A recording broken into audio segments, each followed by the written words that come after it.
I,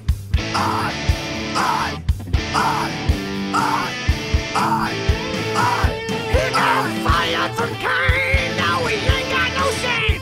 So we started a pod. Chuck Yates is a job.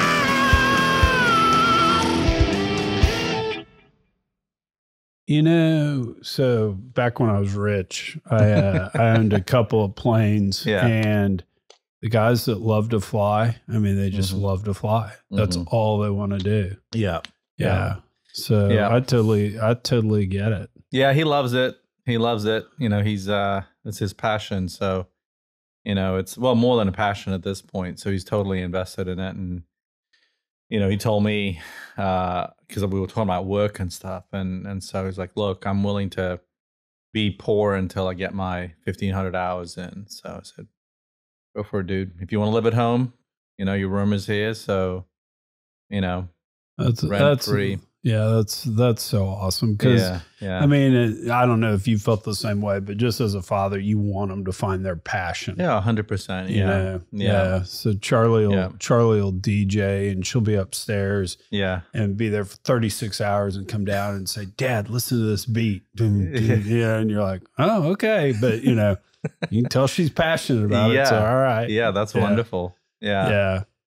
Where is Charlie at home now? So Charlie is in DC working for an AI think tank. Oh, lobbying group, and it's weird. She had been DJing in New York, and then she moved to Great Barrington with a classmate of hers that they had a band together called Drab Ave.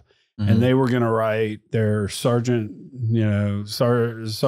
Pepper's Lonely Heart Club Band or Dark Side of the Moon or whatever epic album, you physical graffiti. They were going to write that, and they figured out they just made each other lazy. So they worked at this sandwich shop for about 9 months and didn't write a lick of music. And gosh. Charlie... bandmate went to London, and then Charlie just ran across this job and said, Dad, I think this would be really cool. So she's doing that. Yeah. That's good for her.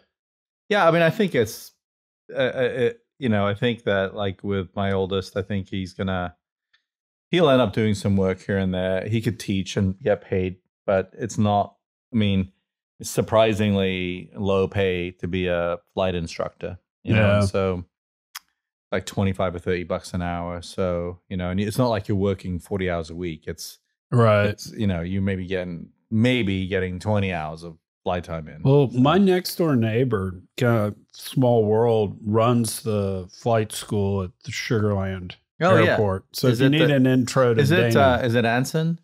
Yeah. Yes, that's where Zach did his training. Okay. Dana Atkinson. I don't know the names. Owns the place. Yeah, he's the nicest. He and his wife are the nicest people on the planet. No kidding. And Sarah my middle child talked about wanting to be a pilot. So Dana gave her a lesson. Oh, and he said, this isn't out of the generousness of my heart. If I get you hooked, I make a lot of money off you. And I was like, all right, fair enough, Dana. Yeah, no, we've invested a fair amount, but you know, I think it's worth it. It's a great skill. And he loves it. So it's all good. How's life outside of the podcast world? So it's cool. Yeah. The kind of catching up around here. I don't know how much you know about this, but we've literally morphed from podcast bros, wear our hats backwards, maybe say an F-bomb periodically in a podcast, to we're a legit AI software company. I've seen a lot about Collide Online recently. Is that what you're talking about? Or well, so we've got our knowledge share app, Collide, on there. The Collide GPT that we built, we're using that RAG model to build applications for energy customers. And you sit there and go, okay, how did you idiots become AI software folks?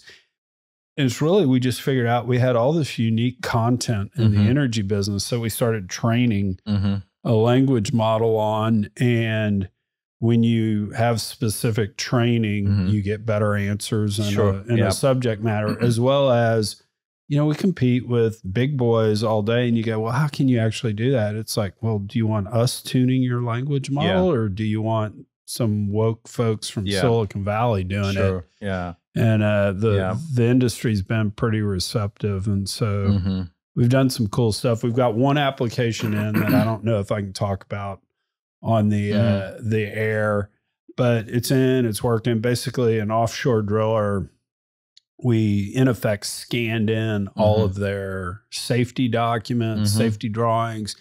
And that was a pretty labor intensive process of, we're going to replace this part. What do we do? And we've in effect automated all that. Very cool. And they seem really pleased. And we've got about another 10 proof of concepts out there. So if we can, that's been my running joke. If we can find one of these that we can sell again and again, 2 or 3 of these, then maybe I can get my plane back. I know. Well, we're implementing some AI, and I can talk about it during the recording. But by the way, I totally agree with you that it's going to be more subject matter specific. Otherwise, it's way too general. So like if I go on ChatGPT or Perplexity and I ask tell me about battery management systems, okay, you'll get sort of some generic stuff. It won't be bad. It won't be great. What we're doing is much like what you're doing, and we're using Microsoft Copilot just as a test for us. Right. We're taking all of our data, whether it's stuff that we learn from customers, we're loading up things like our internal phone calls that are recorded and transcribed. That's going in there. So now, and it's still very thin data because we've been only at it for like 2 months. But, but now if you query that, then it's much more specific, Right. And it's pulling up specific technical data and things like that. So it's not my time, so I'll volunteer. Why don't you let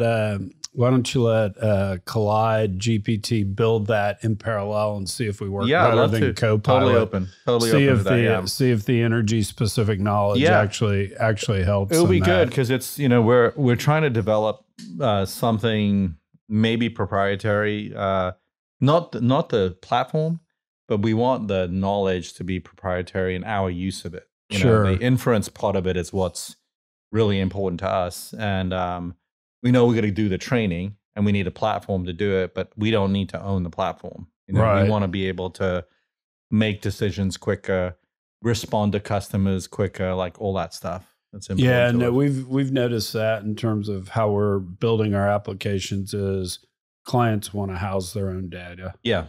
And so we're just pinging their databases to get answers. And the other thing we've figured out too is people want an answer, but they really probably are more interested in the source. So kind of like Perplexity. When we build our applications, it says, here's the answer. And oh, by the way, we got it at page 57 off your safety manual. And, oh, by the way, if you're thinking about that, you need to go down these rabbit holes. Yeah, I think there's a lot of value to that. I discovered Perplexity maybe a month ago. I was actually listening to, it was a podcast, I don't remember whose, but they mentioned it and I began trying it out. And I really like the fact that you can, it cites the sources because then you've got a little bit of defense against the hallucination problem, and we've tried to tune all hallucinations out, which is good. Collide GP is supposed to tell you, and we're rebranding it Collide AI, and we'll name it something else 2 months from now. But we if it doesn't know the answer, it's supposed to say I don't know. I think that's good. I think that's so. What good. are you guys doing? So you pinged me and said, hey, I want to come on the podcast. So we're focused on our core business is to build energy storage systems. We're building them right here in Houston, and we're using as much US content as we can, even down to the cell when the cells are available. And our whole view is that sort of the top level thesis is that we're reshoring manufacturing, and that was sort of the whole idea behind Alchemy a couple of years ago when we launched it, and then we've really focused in on energy storage systems and sort of the related electronics, et cetera. And so, the real value proposition is certainly we qualify for the various benefits in the Inflation Reduction Act, but more than that, our view is that over time, there's an increasing premium on supply chain security. There's an increasing premium on cybersecurity, and and that there's also going to be an increasing premium on knowing that you've got a development partner in the United States. So with our bigger customers, we'll work with them to design systems together. And so we're building battery systems for primarily for commercial and industrial applications. So dummy that down for me as somebody that's never really dealt with batteries. Sure. And backup. Although I did invest in a company called Active Power in the late 90s, the flywheel battery company. Yeah. I don't even know where it went, but it went public, and I sold all my stock for 5 times my money. So I was pretty pleased by that. That was a win. But that's all I've done in backup power supplies. So give me an example. Yeah. So there's the way to think about it is, let's look at the markets first. So there's sort of 3 general markets: there's residential, commercial and industrial, and grid scale or utility scale. So in each one of those markets, the energy has to be stored for different reasons. And in this case, it's in particular, it's energy then that gets converted back to electricity. And for us, the energy storage device we're using is a battery. So, a battery that you may have in your phone or anywhere else, except a lot bigger. So the general, when you think about a battery, there's several reasons why you want to store energy. One could be you just want some resiliency or backup power. So if you lose your power, you want to be able to power stuff that's important to you. In other cases, it could be that there may be a peak charge that's happening that happens on most grids, and you want to avoid that peak. So while electricity from the grid is super expensive, you run off your batteries. And then in other cases, you might be selling power back to the grid, so you're charging your batteries at night when typically power is less expensive, and then you sell it back when power is more expensive or electricity is more expensive. And then there's a few other, I think, use cases that go beyond that. But that's the fundamental thing: store electricity and use it in different ways for backup or selling power back or power back, et cetera. So back in the late 90s, when I was a power technology banker, that's code for oil was like at $8 a barrel. Right? I got to make a living. Yeah, I got to make a living. The internet's hot. Can I figure out hydrocarbons and internet? And power technology bankers sounded pretty good. Yeah. One of the things we talked about was the grid had 3 nines of reliability, 99.9%. And in the digital age, you got to have 5 nines or whatever it is. And it's the whole concept of, even if you're good 99.9% of the time, that's still 8 hours of downtime a year. And those downtimes happen in like 5 and 10 second bursts and destroys the world for a microchip. Yeah. Is that kind of what we're talking about backup? Or are we talking about Winter Storm Uri hits and I'm running off backup for 5 days? It's a great question. I think when I look at the sort of the recent history of the American grid versus today and what's happening. So I think the sort of up till maybe 5-6 years ago, 10 years ago, perhaps, the power, the demand side and the supply side were both relatively stable. And losing power for 8 hours every year, perhaps not a big deal unless it was for certain high demand applications like semiconductors. But now what's happening is that, sort of from a macro standpoint, the growth in demand is really accelerating. So the way we look at it is there's 2 or 3 reasons why it's happening. One reason is sort of the general electrification of the economy, which is a long-term historical trend. And whether you think EVs are a thing or not, generally speaking, economies tend to electrify as a sort of a primary energy source. The second reason is that there's no doubt now that America's manufacturing base is beginning to reshore, and all the data is showing that. And some of that is sort of was catalyzed by COVID, when we realized that we have all this stuff that we really need that is made somewhere else. I used to be a free trader, and then I couldn't get toilet paper. Right. And it was like, cured us all. Yeah. Yeah. Maybe exactly. Some protectionism. Exactly. Okay. Yeah. And so, not everyone is our friend, and so, sometimes they are temporarily not our friends. And, when you really need something, that's a really bad situation. So America, I think, is reshoring and reindustrializing. my personal view on that is that as labor rates in China are increasing, and they have increased, like if you look at direct manufacturing labor rates in China, they've increased a lot. In fact, most data shows that direct labor rates in China are more expensive than Mexico, which is producing manufacturing revival in Mexico. So that these factors and a few other things are pushing manufacturing back to domestic economies like the United States. So that's reason number 2 that we need a lot more power. And then reason number 3 was something that I didn't really understand until maybe, less than a year ago, was generative AI and the sheer processing power that requires, and then the sheer electricity that you need to run those data centers. So those 3 things, general electrification, America reindustrializing, and data centers are pushing the power demand curve, in a very different way.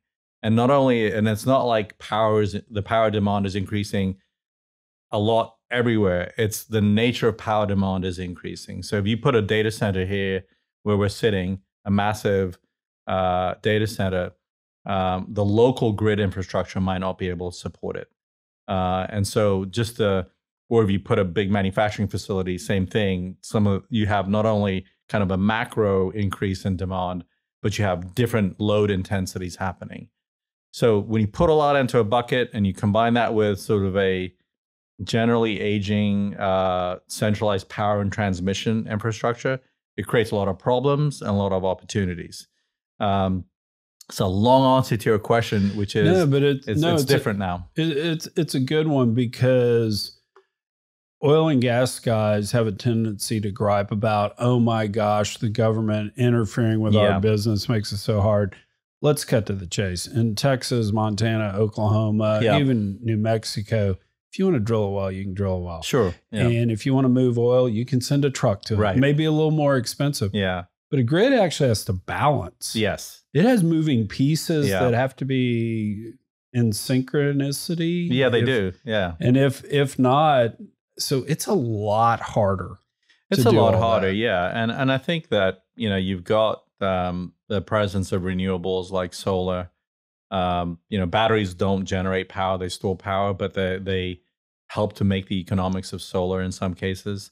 So it's a very complex equation. I can tell you that I don't understand all the subtleties related to the grid. Maybe there are people out there that do. I haven't met anyone yet, right? But because I think it's such a moving target of what's happening in our current power system, electrical system, and so among all of that, we believe that there's a reason to store electricity, and that there are economic reasons to then sell that electricity back in different ways, whether it's as resiliency or backup power or some of these other things that I talked about, and that the markets are very dynamic right now, and so I think there's a long-term opportunity to build batteries and put them in different applications. As I mentioned earlier, our focus is on the commercial and industrial world, less on utility or residential. But I think there's opportunities everywhere. So where are y'all today? Do you have installations up and running? Are you still pre-installations, maybe the word for it? Yeah, so we've built a few things internally. We've now won some of the first real commercial customers, people pay us to do stuff. So we're designing and building those systems now. They'll begin to get installed as the year wraps up. And then assuming that goes well, and I think it will go well because we've got smart people working on it, then we'll begin to expand on those customers and also pick up other customers. So, I would say that we're still early in many ways, but we're now building real things for real customers that expect us to deliver, based on their requirements. And so where I think as 2025 approaches and as we move into 2025, then we're more in the beginnings of scaling up the business. And so in your systems, how much of it are things you're taking from other manufacturers and cobbling together, if you will, versus proprietary build type stuff? And then maybe just walk me through an example system of like what pieces are there and stuff. So our journey is beginning as an integrator for sure, because it's hard to make everything on your own.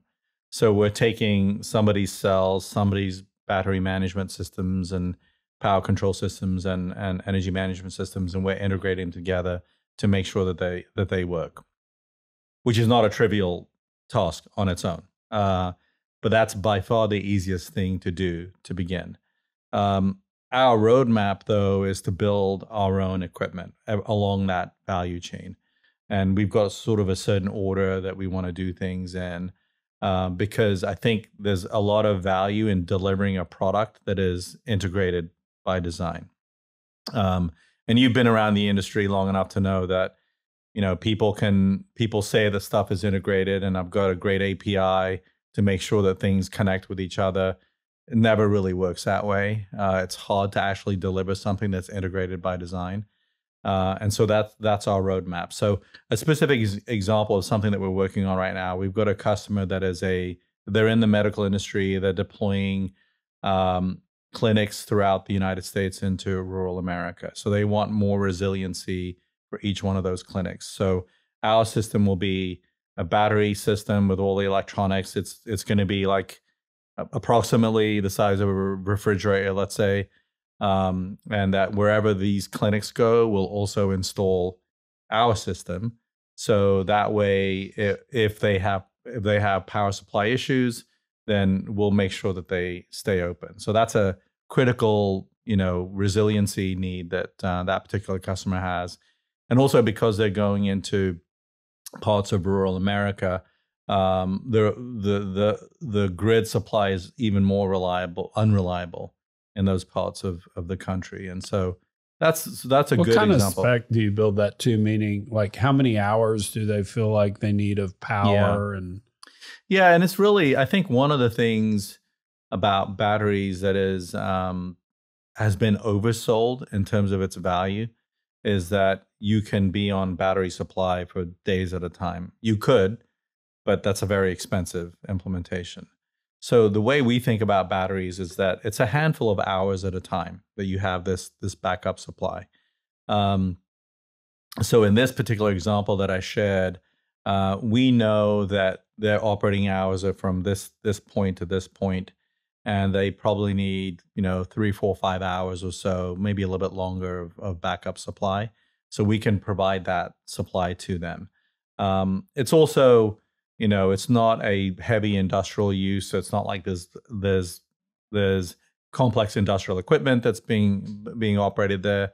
It's a small building in a way, so that's a somewhat easier use case for us to manage. So it's a few hours typically that you would provide that backup. If you wanted to go longer, if you wanted to go days of backup, the reality is today, you probably need a traditional generator to provide that kind of resiliency. But normally that's not what we see in terms of the requirements. It's usually a few hours at a time.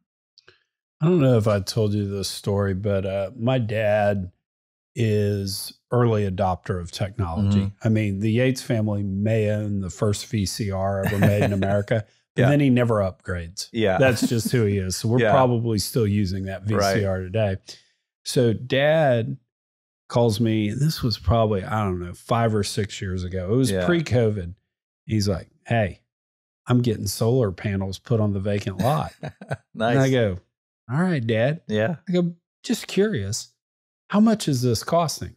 Dad goes, $125,000. But I don't ever have to buy electricity ever again. And I go, "Well, did you do any math on that?" And he goes, "Yeah, it's a 12.3-year payback." Yeah. And I was like, "Dude, you're 80. I mean, I hope you're here for payback, but I'm just saying." Well, Winter Storm Uri hits, and my house is right in between the police department, the fire department, and the hospital. So I don't think my electricity's ever gone out. Boom, of course it goes out. Yeah. So I show up over at my parents' house. I got my cat in a carrier. bag under an arm. I walk into the den and my dad's reading the paper and he doesn't even move the paper, but I hear him under his voice, 12.3-year payback doesn't sound so bad right about now, I know, does it? yeah. Well, that's just it. I mean, I think like we talked about even earlier, you know, the eight hours of interruption in that 4 nines example. Well, the problem is like which 8 hours? When you need power, you need power. And it's one thing if you are, you know, you lose power for 10 or 15 minutes and it's not a big deal. But like just about everyone in Houston, when Beryl came through, the value of power was really, really high, you know, and I didn't have any special requirements at home. It was just a massive inconvenience for me not to have power, and it was uncomfortable. But you can imagine other people that really need it, and where the case for resiliency is way beyond whatever dollars and cents you can put behind it. So, you know, it's really when you need it, you need it. I was joking around with my kids a few weeks ago that if you think about everything in our modern day economy, if you remove electricity, how quickly we revert back to how life was more than 100 years ago. You know, it's so fundamental. It's so fundamental to everything that we do. If you lose it, and we lose it from time to time in Houston, you realize how important it is. And that's sort of more than what the balance sheet or the P&L says. You know, it's a way of life. Yeah, and I mean the just the volatility today of power prices is stunning. Yeah. I mean, you can sit around and it's $25 or $30 and then boom, 1,500. Right. Literally because it didn't rain and it was supposed to. That's or whatever right. whatever the case may be. And so I mean, there's physically just having the power, and then there's economically. Yeah, it's a dynamic time. It's not like it was about a decade ago, you know. And so it's and as I mentioned earlier, it's within all of that, there's great opportunities. Right. You can figure out how to create value within this dynamic of we're not making enough power versus how much we need. So if you look at it, I'm going to make these numbers up, but they'll generally be right. 1950 to 2000, power usage was up almost 15x. I mean, it was refrigerators, air conditioning, the computer, all this. And then let's go 2000 to call it 2001, 22, maybe even 23. It's just flat. Yeah. Even though we had 10x the cloud computing added, et cetera. And I think that lulled us into a false sense of security because I was listening to an interview with the head of MISO the other day, and he was saying, yeah, we used to have 15% excess generating capacity. Now we got like 2 or 3. Yeah. Yeah. So do you have a view on the world of how we deliver this going forward? I mean, yeah, I think, well, I do. I don't know if it's right or not, but it's going to be more right than mine. So we'll see. Yeah, we'll triangulate. You know, it's so interesting. I was actually looking up some of this data earlier today because I was curious about the rate of growth of demand over time. And you're right. You know, over the majority of the last century, it was a pretty big increase and flat over the last several years. I think it's sort of a multivariable thing. So many modern economies really start thinking about efficiency measures as they modernize. And I think that even though we've had an increase of demand in the United States, we've also had a lot of efficiency measures that have come in that have probably blunted the growth of demand. But then you have the introduction of things like generative AI or electrification and reindustrialization. That's kicked off another sort of demand cycle, but the supply cycle has not really responded. You know, and so I think that efficiency alone is not going to be enough to really handle this. I think, as everybody knows, it's expensive to build a brand new power plant of any kind. It's expensive to build new transmission lines. All the infrastructure at the end of the supply chain is expensive to build, and so I I think the speed of that build out is not going to match the speed of the demand for electricity. So my view on it is that we, in many ways, have to rethink the whole idea of generation and how it's delivered and where it's delivered. And I've joked around with this before. It's probably a total sort of bullshit viewpoint, but I'll share it. Is that the ultimate distributed power system was when we each had a fireplace. You know, there was no transmission lines. There was no centralized. There wasn't like a central fire somewhere, and everyone carried, you know, the burning torch and then provided you with power. That would never work. You know, totally insane to do that. And so I think there's something sort of, if I can use the word, natural and more distributed forms of generation and systems of power. It's more, I think, liberating for humans to know that it's like, this is my thing. And, you know, like your dad, that's the ultimate distributed generating asset, and he's sitting there with his newspaper warm and cozy during during Uri. But I think that's where we're going back to, more and more distributed generation, more and more sort of localized power related systems. And perhaps that's not, you know, a solar panel on every roof. Maybe the economics don't work out. But I can see more localized neighborhood level generation, community level generation, you know, larger buildings having their own generation, certainly data centers having their own generation, maybe even nuclear for the you know, the hyperscale guys. So I think it's going back to sort of the way things were philosophically, more of that I've got my own fireplace type of a system. So that's my view on it. I think that's where it's going to go. Yeah, no, I think you're right, because if you think about, let's go build big, expensive power lines everywhere. Right. You know, if there's a snail darter right there, we can't build it. We got to build around it. We got to spend 3 years in court fighting about it. And I know Joe Manchin is trying, before he leaves, to get his permitting bill through to help with that. But even that feels like it would, best case, be a Band-Aid on a big gaping wound. You just have too many entities involved now to try to replicate building the grid. I don't think we could do it again if we tried. It would be very hard to do. You know, a great thought exercise is that if we had no grid as it stands today and no sort of centralized idea of power generation, but you knew with some sense of certainty that these were the requirements. You know, we were going to have data centers, we're going to have electrification, we're going to have reindustrialization. Would you rebuild the grid exactly the same way? Or not even the grid, would you rebuild the system exactly the same way as you build it now? Probably not. You probably wouldn't do that. I think you'd rethink it. I think you'd definitely be more distributed in your thinking. And maybe it's not an or, maybe it's an and. Maybe we still need some kind of a grid that looks like what we have now, but probably not enough to serve the requirements that we have.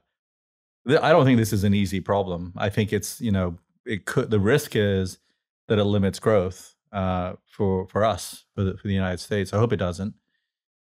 But and one of the real concerns I have is, especially as it relates to AI, that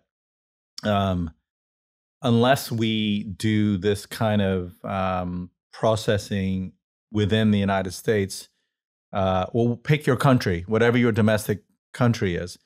With AI, that work has to be done, I think, within your borders, just for sort of cybersecurity reasons. And so how do we power that? Just take that alone. How do we power that? Or how do we power domestic manufacturing, for example, another security issue? We have to figure out a solution to these kinds of problems. And so that's what excites me about being in this business. It's not easy, but we're trying to conquer our own little tiny corner of the universe and be really good at making batteries that can help people. So I have another theory. I was asked to keynote a operators meeting for a new natural gas storage facility that's coming online in Texas. Given that I think there's only one, it's Trinity. I'll go ahead and just name them. Yeah. And you know, a lot of times being the podcaster, getting up there, give a speech, I just try to say something controversial. So, you know, so cause a buzz or whatever.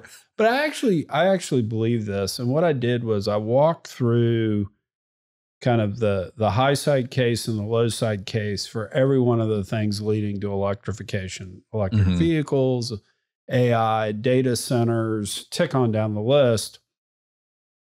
And then I kind of came up with the summary. And my summary was, if you're coming home from the bar and you stop at Taco Bell, and because you're connected to AI, your toilet is heated when you get home, you are going to pay whatever you can for AI, you know? Because that is the question. I mean, AI is cool, but how much are we going to pay for it, right? We don't know that yet. Right. I mean, that's almost like early days of the internet. You know, we just don't know yet. But I think you don't want to search for music. You want when your girlfriend ran off with your best friend. You want I Used to Love Her by Guns N' Roses to play. You know, I mean, we want these decisions made for us and helped out. So I think we're going to use a ton of AI and we're going to need a lot of electricity for it. And so I lay all that and everybody's like, yeah. And I go, okay, when's the last time any of y'all tried to sell something to Google? Not a hand went up. Microsoft, when did y'all try to do it? And I go, you guys have got to stop thinking we're in the natural gas business. We're just going to supply all this natural gas because that's where the power is going to come from. No. Those technology companies are going to make their decisions and they're going to go choose nukes. They will. And they're all working on it. And of course, the audience goes, oh, well, there's going to be all this regulation and they can't deal with it. I go, not for tech companies. Tech companies walk into DC and they tell them, here's what we think we want. And DC goes, okay, sure. Yeah. I think you're right. I do think that there's, it's funny. I rewatched that show, Silicon Valley. Have you ever seen it? I watched the first couple of years and I heard I'm supposed to go back and watch the rest of it. It's the 10-year anniversary, so it's replaying. I think it's on Max or something, but Max Prime Plus, whatever. But, and so it was so funny rewatching. I kind of binge watched it over the last month or so. And what I love about it is it speaks to what you just said, which is that I think one of the things that I admire most about sort of that part of our economy is they ignore boundaries. To them, it's like, oh, this is an artificial bullshit boundary. Right. You know, let's figure out a way around it. Let's change it. Let's ignore it, whatever the case might be. And I think that, and this is, I think, a good part in a way about being raised in sort of the energy economy, which I was. You know, my very first job was in a chemical plant as a reliability engineer. And there were 17 rules to prevent an idiot baby engineer like me from doing something that would blow up the facility. That's probably good, but that also creates this like, let me follow the rules mindset that is good, but that can also prevent you from really thinking about how to redo things differently. And I think, you know, even though it's a comedy and in the show, it really shows you how interesting it is and how that the people that are from that part of the economy just they tend to think differently. And I think we need to embrace some of that type of thinking too. That's why I like this kind of, if you could start from the beginning, blank sheet of paper, is this how you would design it? Versus making incremental changes. Because incremental changes, if you're in a stable environment, fine. You're 3% better after 3 years. Okay, maybe that's okay in some ways, but that's not the environment that we're living in now. Yeah, and I think the other element that Silicon Valley does a lot better than us in energy land is we have a tendency to think in, how do I even describe this? Maybe in units. Like, we want to sell this many gallons of oil or whatever. And Silicon Valley sells solutions. Yeah. Right. I mean, I get an iPhone and it allows me to search my music. Yeah. You know, I don't sit there and go, well, is it this part or this? And I think energy companies are going to have to start thinking in terms of selling solutions, as opposed to just adding incremental parts to the infrastructure. Yeah, I agree. And I think those, I think it's where we tend to be a bit more fixed on our business model thinking, and all the economics that come with it versus, like you said, selling solutions. And that's why it's obviously valuable to think about what is important to the customer and then working backwards from there. And as much as you can, liberating yourselves from the whatever rules that are, within you. And it's hard. Look, man, it's really hard.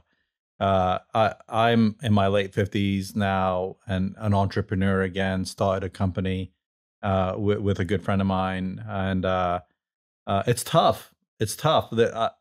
I was having a drink with a buddy of mine last night, and he was asking me how it's going. I said, this is kind of weird, but every morning I ask myself, why am I wrong?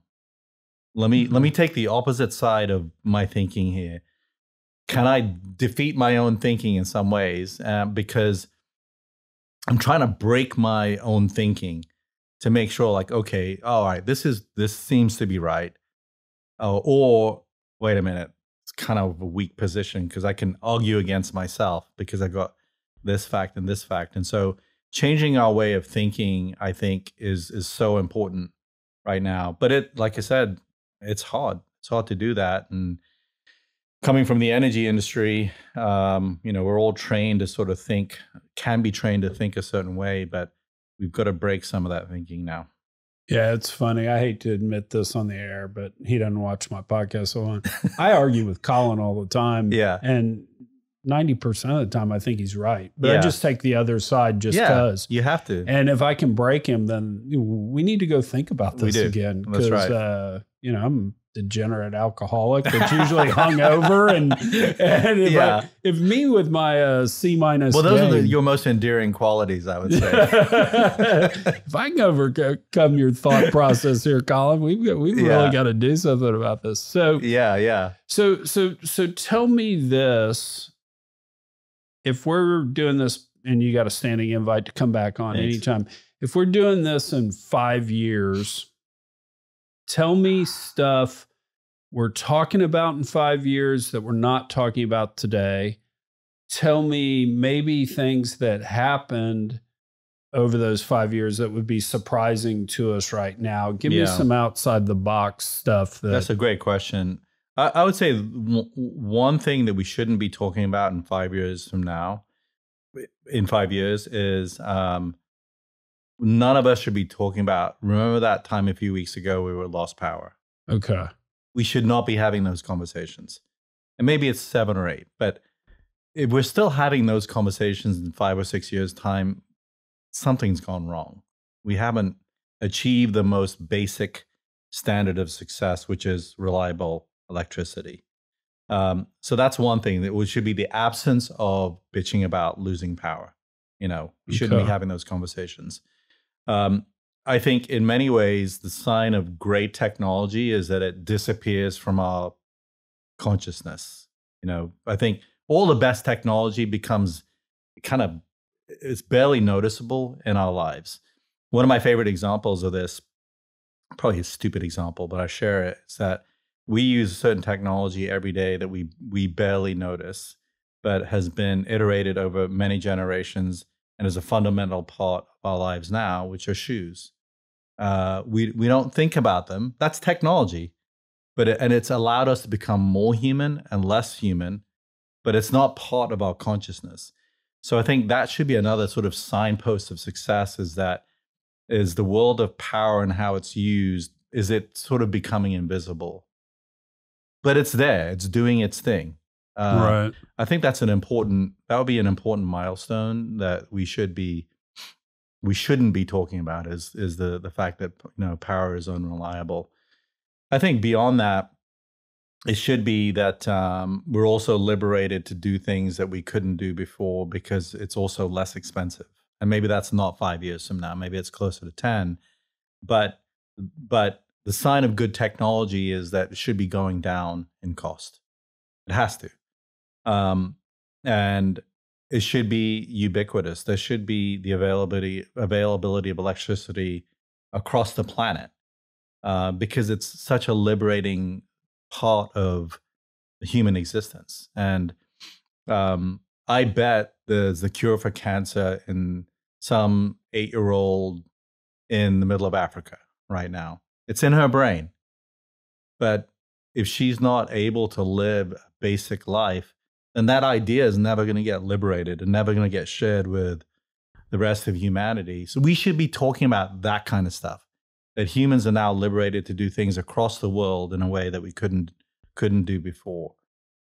Those should be the kinds of conversations I think we should be having in 5 to 10 years from now. I'm going to go out on a limb and say this, and I'll regret saying this because it's on video. Yeah. It'll be there forever. Add it to the list. I actually think that we in the energy business over the next 5 years will do a better job of telling our story, educating the world, where we can actually be having constructive conversations in 5 years, where today we can't. Yeah. Today we say something, oh, you're oil and gas, you're destroying the planet. Yeah. No, I think 5 years from now, we're starting to embrace it. We're late to the game, but I think we're going to be where we can say, hey, once you start burning hydrocarbons, guess what? Your life expectancy doubles because you're no longer burning dung and wood in your house and the pollutants. That's a good thing. Okay, let's now deal with the stuff that's the downside to that. Right. I think we're going to be able to be more constructive. I but hope maybe so. I'm being Pollyanna. I don't think you are. I mean, and I want you to be right. It's weird because my experience with our industry is that we don't do a good job of telling our story. We haven't. And in some ways, we're almost afraid to tell our story. And maybe it's because of the, well, you're from the oil and gas industry, which is my career, but I'm proud of the things I've done. I'm proud of the things that people that I've worked with over the years have done. And the fact of the matter is we still have, to your point, hundreds of millions of people that still burn biomass for heating and cooking. Those are problems we have to solve first. And the fact of the matter is that there's still tried and true sources of energy that can be inexpensively deployed across the planet. And those should be the very first, whatever they are, those should be the first solutions to those problems. And we, to the 2 billion people we're going to add by 2050 or whatever the number is, they're going to be added in Africa and Southeast Asia. Right. We cannot tell those people, no, you don't get energy. We got ours. No right? way. Yeah. Because wars start over stuff That's like right. that. Yeah. And we did, let them eat cake is not an appropriate thing to say. No, and I think that let's say you're in Africa and you've got a hospital and you need a diesel generator to run. I mean, then for God's sake, that's what they should be using, and maybe if there's a better technology that's less expensive and more accessible, then great. They should use that. But every human should first be able to choose the least expensive, the most accessible energy source that they have, just to start, living a life that's different than the one that they're living now. Yeah, no, that's absolutely right. So walk me through this. There are people out there listening. Who do you want a phone call from? Meaning, what does your ideal customer look like? I'd say that I'd add to the customers. I think one group of people that we're trying to attract is are people that want to build this stuff with us. So really bright engineers that want to build incredible equipment like batteries and all the systems that go along with them. And so that's sort of one audience that we want to attract.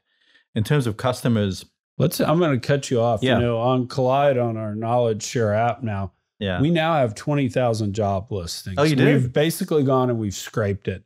And it's simple stuff. It's literally just postings but we want to disrupt jobs, kind of like we have with other things. And I think we do that with content. Mm-hmm. So can we come out and shoot content about why it's cool, what you're 100%, doing? Absolutely. And let's go find you some engineers. Because I know they exist in the digital wildcatters community. Yeah, and I would say we just need to tell that story. It's kind of like I think what engineers used to be. And so even before my time, and I'm 150 years old and began my career in 1990.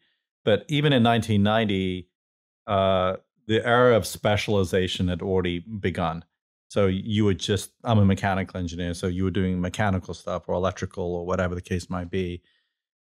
But back in the day, the best engineers were engineers that had integrated knowledge.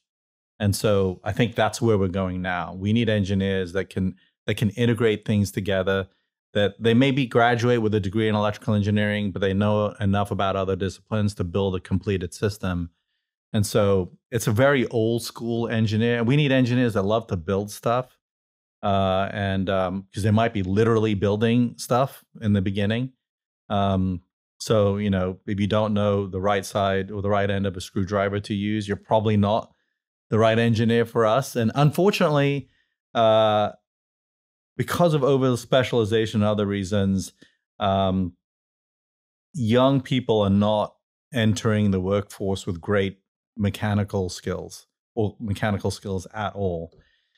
And I use the term mechanical skills to mean like, can you build something? And so those are the kind of people that we need. We need I think a very unique type of a person. And they're out there. We've got a few of them already, thank goodness. But those are the kinds of people that we really need. So I'm happy to we'll show up with a camera crew and, film something like that. And there's probably serious content to do where we focus in on the job at hand. Then there's probably fun stuff to do where maybe we eat hot wings or we shoot basketball. Why do I want to work here? We'll figure that out. So tell me what a customer might look like. For us, we're like every new business, we're getting as narrow as we can with customers. And so even though we have ambitions to do a lot of stuff. So in the beginning, we're looking for customers that we would classify as commercial and industrial types of customers. So it could be, it could be like this medical clinic, or it could be a small manufacturing facility, or even an apartment building or an office building, et cetera. And it's someone who's dealing with power reliability issues, or perhaps with the cost of their power being higher than they can afford it. And they're looking for a different way to supply power. And so something that's more reliable, less expensive over time. And in that sort of commercial and what's the size market range for that?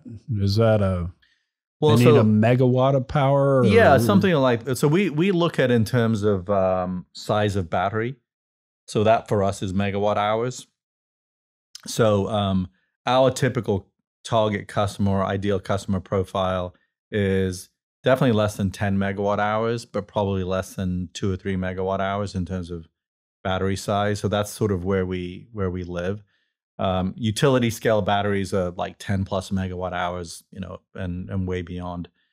So that's sort of the size of batteries. So the smallest system might be a few hundred kilowatt hours from a battery standpoint. So the building size could be, let's put it in building size terms. It could be 500 or 600 square feet, or it could be a few thousand square feet if you're just looking at a building, or perhaps, let's say, a small manufacturing facility or something along those lines. Restaurants, gas stations, those are all specific cases where we think we can add value. I know there's, I've got a lot of friends that are restaurateurs, and, power going out, if they had few hours so that they could actually evacuate their freezers full of food. We were with a restaurateur a couple of weeks ago. You probably know him, and that's exactly what he said. That if you lose power without notice, you've got food, you've got wine, perhaps, and these are high value things for them, and it's hard to replace it, obviously. And so, if he had a little bit more time, In his case, he had sort of the central kitchen that he could have moved stuff to, and that central kitchen had power, but he didn't have optionality, and so you're exactly right. It's just usually a few hours is enough to kind of work through problems. Because the local Mexican restaurant down in Richmond, Texas, where I live, Eddie and I have been friends forever because I've eaten there my whole life. Yeah. Eddie, I think, and I don't think he'd mind if I say this, I think it costs him $2,500, $3,000. Yeah. Just in food spoilage. Sure. Yeah. And he's had to do it, twice because of the tornado or whatever that happened before. A couple of events a year is probably enough to justify having some kind of a system, some basic system in place. And, and like your buddy Eddie, not only is he losing food, but he's not serving his customers, and customers are hard to earn. And so once you interrupt that pattern, then you've got to sort of earn them back. And I'm sure you're going to go back almost no matter what, but there's certainly a group of customers that you might risk losing if you don't have power when you need it. Yeah. And so it's those kinds of customers that are attractive to us at this stage. And that's where our opportunities seem to be coming in. Nice. Yeah. Very excited. Well, dude, you were cool to come on. Well, thank you. I was about to say, when did we have lunch? A couple of years ago? A couple of years ago, the first time. I think we saw each other again maybe a year ago. Well, didn't you record with Colin and Jake, and we saw each other when you came in for that? Yeah. This was a much better experience, right? 10 times better. I can say this, more eyeballs and more ears will be on this. Love it. Love it. Yeah. Yeah, I think I recorded with Colin maybe... got to be 2 years ago, maybe even longer than that. It was a while ago. So, but I love doing this. I love talking about making shit here. That's my mission. When I turned 50, I'm 57 now. When I turned 50, I had sort of a career transition moment where I had the opportunity to sort of step back and really think about what I wanted to do. So I was very, very lucky to have that opportunity. And I was actually at this conference that Peter Diamandis holds every year in California and Los Angeles, and it's called Abundance 360. Brings entrepreneurs together. But one of the exercises he does is this idea of what's your massively transformative purpose. The other thing that he couples with that is think in terms of 25 years as a goal time frame. And I'd never heard about this 25-year concept. The idea of purpose, et cetera, I had. But so those 2 or 3 days really got me thinking about, okay, I'm 50. What do I want to do for the next 25 years? So, hopefully I'm around for that long, and I got to be healthy to do it. But after a lot of note taking into the night, I really thought about what's deeply important to me. And my dad passed away about a year ago, but my mother was a seamstress and my dad was a pipe fitter. And throughout my career, 80 to 90% of the people that have worked for me and teams that I've led and companies that I've led are truck drivers, pipe fitters, millwrights, welders, people like that. And so it all coalesced for me in those moments with Peter. And so for me, I created this 25-year objective around my own purpose to improve the lives of 1 billion industrial workers. And I say it, I have no idea, honestly, on most days how I'm going to do it. But what I do know is that energy is a fundamental part of improving people's lives, and that a business, the most amazing thing about a business is the leverage it can give you to affect outcomes. And yes, you got to do it right, and you got to get money back to your investors. All those things are 100% true and important. But also, my hope is that through Alchemy and whatever else I do down the road, that I can affect people in that positive way, where people like my mother and people like my dad have been affected positively. And that's why I'm doing it. Yeah, I got to make payroll and got to make customers happy. All that stuff, table stakes. But this is deeply important to me, and that's why I'm doing it. Well, and you said it really well earlier when we ought to be proud of what we've done, because we really have taken a world that I believe in 1950, 90% of the world lived in poverty. Yeah. And today it's less than 10%. Yeah, it's remarkable. And it's all been energy driven because in effect, productivity is basically somebody else doing something for you, right? That's right? And that's all powered by energy. It is. So. Yeah, we should be proud of that. And yeah, we have to find ways to improve. There's no doubt about that. But it's fundamentally good. You know, I'm proud to be in the energy industry. How do people get in touch with you? So I'm active on LinkedIn. So Mush Khan, MushKhan on LinkedIn. So if you message me on LinkedIn, I'm pretty responsive there. That's probably the best way. I'm not an X guy, so I've never really done the Twitter thing. But LinkedIn is sort of my go-to social media platform. Cool. That's the best way to reach me. I appreciate you coming on. Thank you. I loved it. It's good seeing you again. Likewise. Yeah, we'll do this again. And happy to have you guys out. No, that'd be great. Yeah, awesome. Thank you.